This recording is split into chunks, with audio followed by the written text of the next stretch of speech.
तिलावत करें कि खाली रमजान में परहेजगारी के लिए इस आयत का मफहूम है कि बाकी रमजान के बाद जो 11 महीने हैं उनमें भी हमें मुत्तकी और परहेजगारी और तकवा ज़ोद का रास्ता अख्तियार करना है। मेरी समझ में तो है कि 12 महीने जो है तकवा ज़ोद के अंदर रहना है, लेकिन हमने ये ठान रही कि रमजान के अंदर जिसने कभी नमाज नहीं पढ़ी वो भी मस्जिद में जाता है, लेकिन जो ही ईद का चांद नजर आया या 27वीं शब होती है, शब कदर करके उस वक्त नमाजी मस्जिदों से गायब हो जाते हैं। मेरे दीनी भाइयों, रोजादारी के 3 मकासद थे, लअल्लकुम तत्तकून, लअल्लकुम तशकुरून, लअल्लकुम यरशुदून।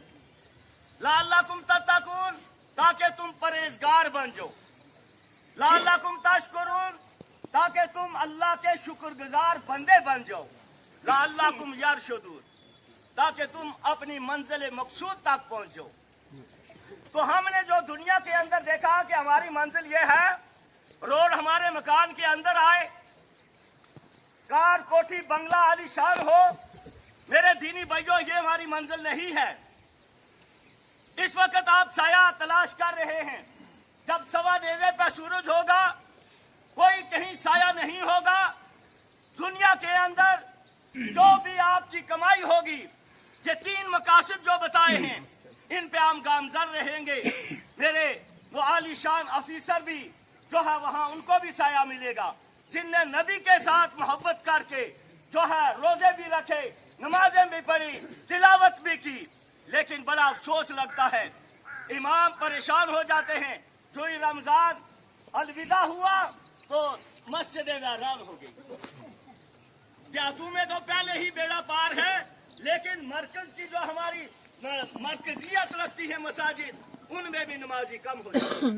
लेकिन खुदारा यही नमाज काम आएगी, यही अल्लाह का कलाम जो तिलावत करने वाले हैं, यही क़यामत के दिन काम आएगा और शाफी होगा। तो मेरे इस्लामी भाइयों, क्योंकि नमाज का वक्त हो चुका है, मेरा कहने का मकसद ये है कि नमाज जनाजा ये हमें मौत की फिक्र दिलाता है, लेकिन समाज और माशरे के अंदर इस वक्त जो है, मैं अक्सर यही हर जनाजे में, हर महफिल में यही कहता हूँ कि हम अपने बच्चों को सिरात मुस्तकीम के रास्ते पर गामजन करें।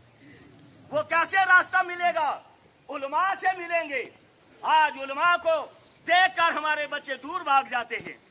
कोई मुंह छुपा रहा है, मुंह पर रुमाल रख रहा है, क्योंकि स्मेल ना आ जाए, मुफ्ती साहब ताजीर ना लगा दें। हर नशा करता है हमारा बच्चा। लिहाजा खुदारा आप वालिदैन को ये पूछोगी कि आपने अपने बच्चे को दीन के रास्ते पर क्यों नहीं चलाया? आपने अपने बच्चे को सिरात मुस्तकीम वाला रास्ता तलाश करके आप नमाज पढ़ते थे, आप इबादत करते थे, आप तिलावत करते थे, लेकिन सुबह जब अजान सुनते थे आप अपने बच्चे को सर्दी है और रजाई ऊपर देते थे। बच्चा दिन में थका मांदा है, ये PhD करता है, ये पढ़ रहा था तो ये रात भर जागता रहा है, 2 बजे सोया है, पढ़ पढ़ के थोड़ा आराम कर ले। इस बारे में आपको जो है इस सवाल का जवाब आप नहीं दे सकेंगे खुदाबंदी रब्बे करीम के दरबार में। तो इसलिए मेरे दीनी भाइयों, हमें चाहिए कि दुनिया को भी साथ चलो। मजा तब है कि दुनिया जो है पीछे चले। इस्लाम के पीछे है दुनिया, इस्लाम पहले है, मजहब पहले है। तो इसलिए मेरी आपसे इल्तमास है, कहने सुनने से ज्यादा अल्लाह तबारक व तआला मुझे और आप सबको अमल करने की तौफीक अता फरमाए। रहा मसला ये अजीजम